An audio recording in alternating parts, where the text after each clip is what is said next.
آپ کو بتائیں رکا سا ہوا ہے، لٹرلی رکا ہی ہوا ہے.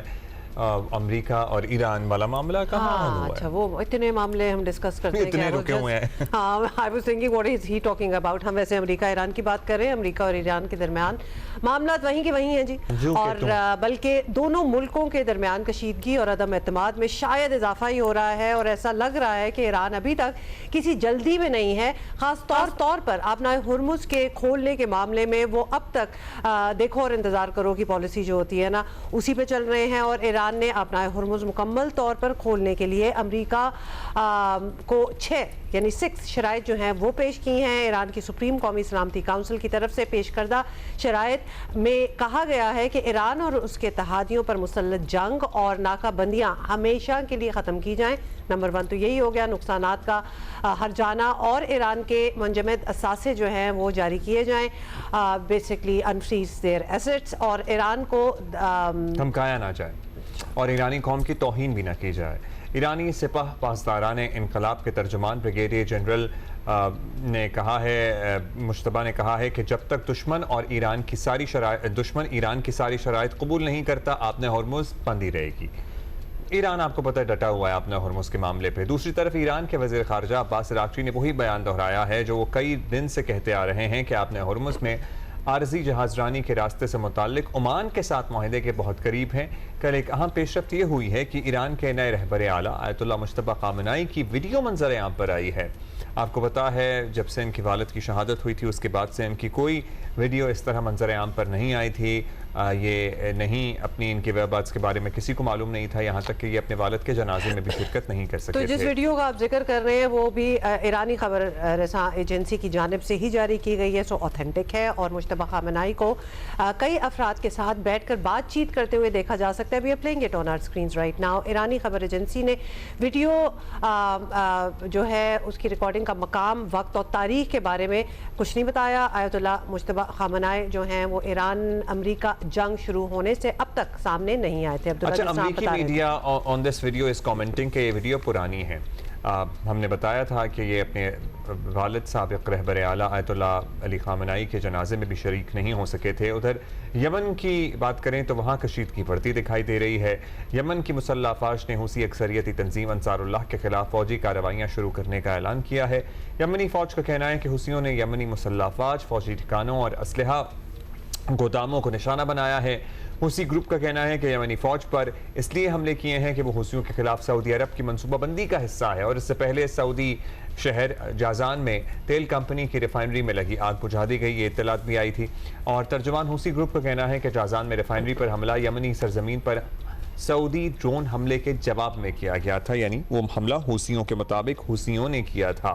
سردار مسعود خان صاحب ہمارے ساتھ موجود ہیں، اور a man with many introductions. Sir, thank you so much for your time. ہم نے تو جو لیٹسٹ ہمارے پاس تھا سردار صاحب وہ ہم نے بتا دیا ہے، لیکن what do you think, where does this war اور پیس تو خیر بالکل نہیں ہے، سیز فائر جو بھی آپ اس کو کہنا چاہیں، where do they stand؟ کیونکہ ابھی پھر اور مزید 6 شرائط جو ہیں وہ ایران کی طرف سے آ گئی ہیں. پچھلی والی تو حل ہو نہیں رہی، بات چیت ان پہ چلتی رہتی ہے، 6 اور آ گئی ہیں. what's happening؟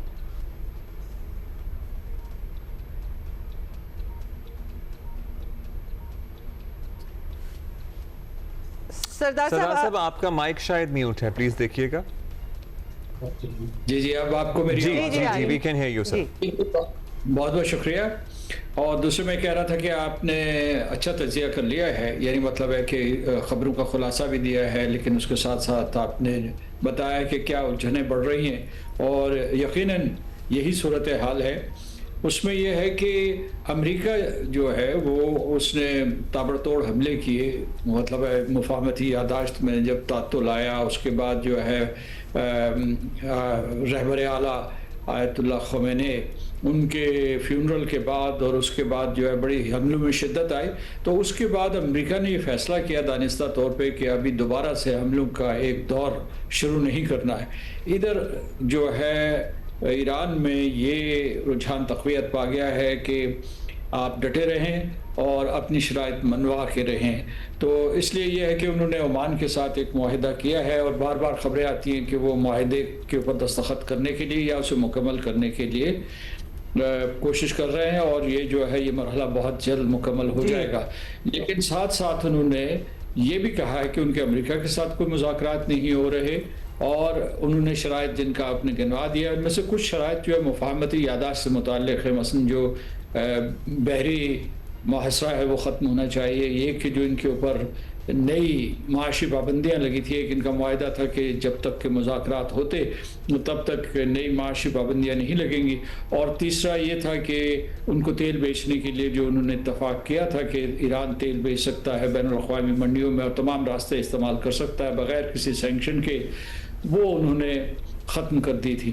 تو اس وجہ سے اب ایران یہ سمجھتا ہے کہ اگر اس نے آنکھ جھپکا دی، اگر اس نے جو ہے کسی طریقے سے جو ہے کمزوری کا سگنل دیا، تو پھر جو ہے وہ امریکہ جو ہے ان کو پیچھے ہٹانے کی کوشش کرے گا یا پسپا کرنے کی کوشش کرے گا. اس میں یہ دیکھیں کہ وہ جو راہداری بن رہی ہے، جو اس کا نقشہ یا راہداریاں بن رہی ہیں، جو عمان کے ساتھ معاہدہ ہو رہا ہے، وہ یہ ہے کہ ان کا فارمولا یہ ہے، اور وہ بھی عارضی طور پر، کہ جو آنے والے جہاز ہیں وہ شمال کی طرف سے گزریں گے.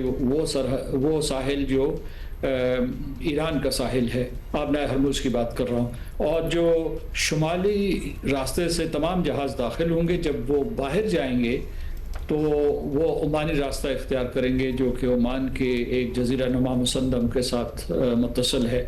تو جو یہ انہوں نے یہ کہا ہے کہ 28 فروری 2026 سے پہلے کے گورننس جو ہے وہ بحال نہیں ہو سکے گی، جس کا مطلب یہ ہے کہ یہ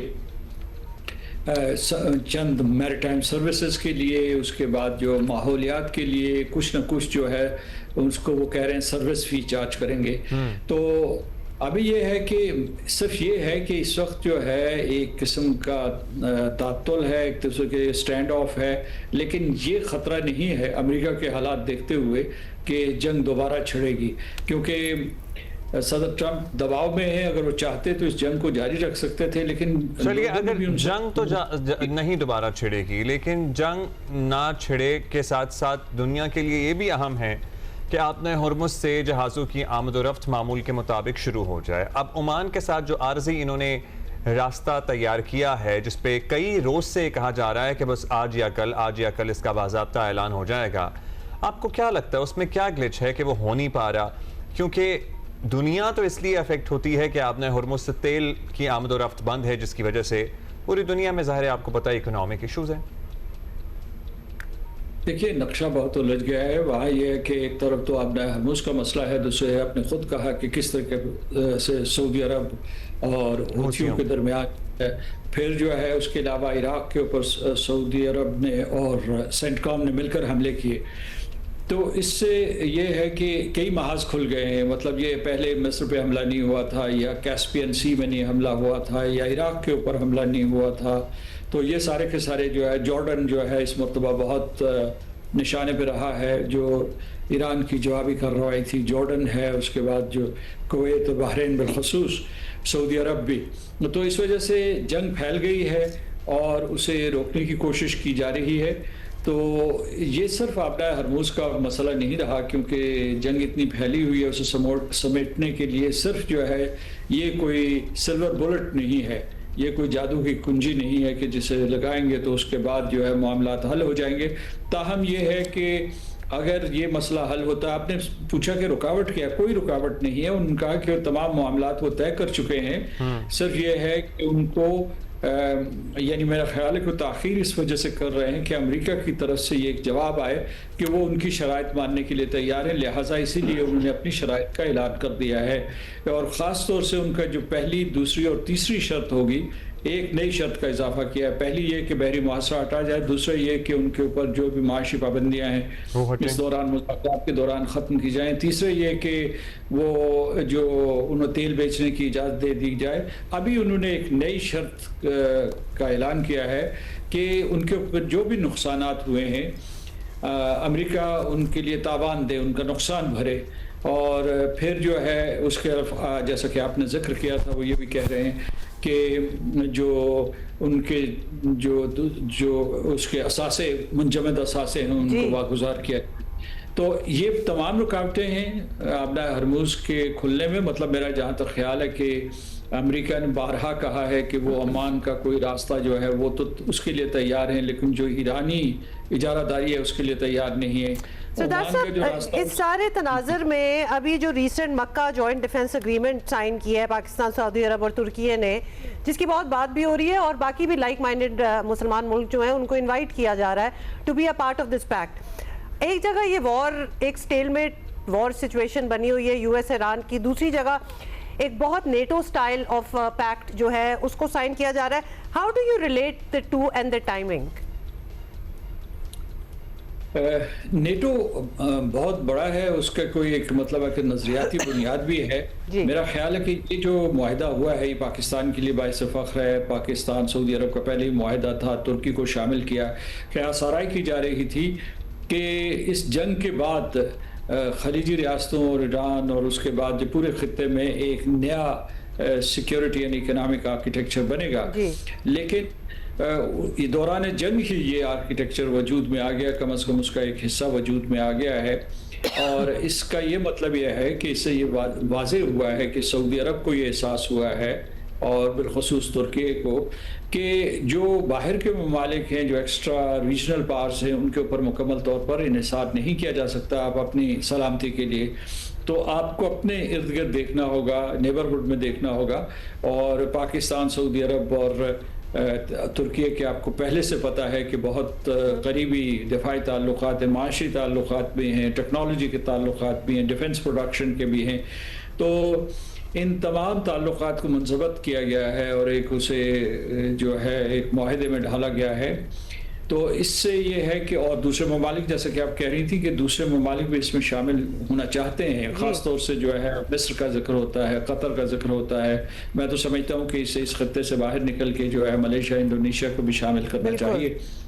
تو یہ اس کا مطلب یہ ہے کہ لوگوں نے یہ کہا ہے کہ جو اس پوری صورتحال میں آپ کو یعنی یونائٹڈ نیشنز کچھ نہیں کر سکتا، نہ وہ پیس میکنگ کر سکتا ہے، نہ وہ ثالثی کر سکتا ہے۔ تو آپ کو اپنے مفادات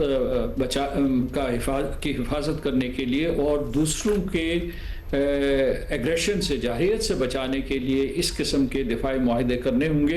اور میرا خیال ہے کہ یہ نقطہ آغاز ہے امت مسلمہ میں، اور آرگنائزیشن آف اسلامک کوآپریشن یا جو عرب لیگ ہے، اس کے لیے کوئی دفاعی نظام بنایا جائے تاکہ آپ اس کو کہاں تک وسیع ہوتا ہوا دیکھ رہے ہیں ویسے؟ کیونکہ یہ بھی اطلاعات ہیں کہ کچھ ٹیکنیکل گلچز کم ختم ہونے کے بعد مصر بھی اس میں شامل ہو جائے گا۔ جی، اس میں کوئی ٹیکنیکل گلچ نہیں ہے۔ دیکھیے، اگر ترکی شامل ہو گیا ہے تو اس کے لیے سب سے بڑی رکاوٹ یہ تھی کہ وہ نیٹو کا ممبر ہے، اور جو کلاز اسے نیٹو میں پابند کرتا ہے وہی کلاز آپ اسے یہاں پابند کرتا ہے کہ ایک کے اوپر حملہ، سب کے اوپر حملہ تصور کیا جائے گا۔ جو مصر کا تعلق ہے تو اس کے اسرائیل کے ساتھ خصوصی تعلقات ہیں، یعنی مطلب یہ ہے کہ یہ نہیں کہ دوستانہ تعلقات ہیں، لیکن وہ چونکہ ایک دوسرے کے آمنے سامنے ہیں تو ان کے جو برسہ برس سے ایک خاص قسم کی ارینجمنٹ چلی آ رہی ہے۔ لیکن جو اور ممالک ہیں، مطلب اگر اس کی توسیع ہوگی تو اس میں قطر اور کویت جو ہے وہ بہت مطلب ہے جن کے جو ایسے فوری کینڈیڈیٹس نظر آتے ہیں۔ تو دوسرے اس میں یہ دیکھیے کہ لوگ جو ہے اس کے بارے میں مختلف قسم کے قیاس آرائی کر رہے ہیں۔ آپ یہ دیکھیے کہ یہ ایک نئی ڈیولپمنٹ ہے، کیونکہ ان کی اگر آپ آبادی دیکھیں تین ممالک کی تو یہ تقریباً جو ہے کوئی 400 ملین کے قریب بنتی ہے، اور اس کے بعد جو ان کی قومی آمدنی ہے وہ 3.5 ٹریلین کے قریب ہوگی۔ پھر یہ کہ ان کی بہت مضبوط افواج ہیں، اور ان کی ڈیفنس پروڈکشن کے پہلے سے ہی بہت سے جو ہے جوائنٹ پلیٹ فارمز ہیں، اس کو مضبوط کرنے کی کوشش کریں گے، اور ان کی افواج بہت مضبوط ہیں۔ مطلب افواج میں اگر آپ یہ دیکھ لیں تو یہ تقریباً جو ہے ان سب کی ملا کے تو تقریباً 2.2 ملین کے قریب ان کی پوری افواج ہو جائیں گی۔ تو اس وجہ سے یہ جو نیا ایک جو ہے سب سیٹ بن رہا ہے سیکیورٹی آرکیٹیکچر کا، اور شاید یہ دوسرے علاقوں میں بھی replicate who. Got it, Sardar Sahab. Thank you so much for your perspective on it. اور of course اس میں consider کیا جائے Pakistan being the only nuclear Muslim country in the world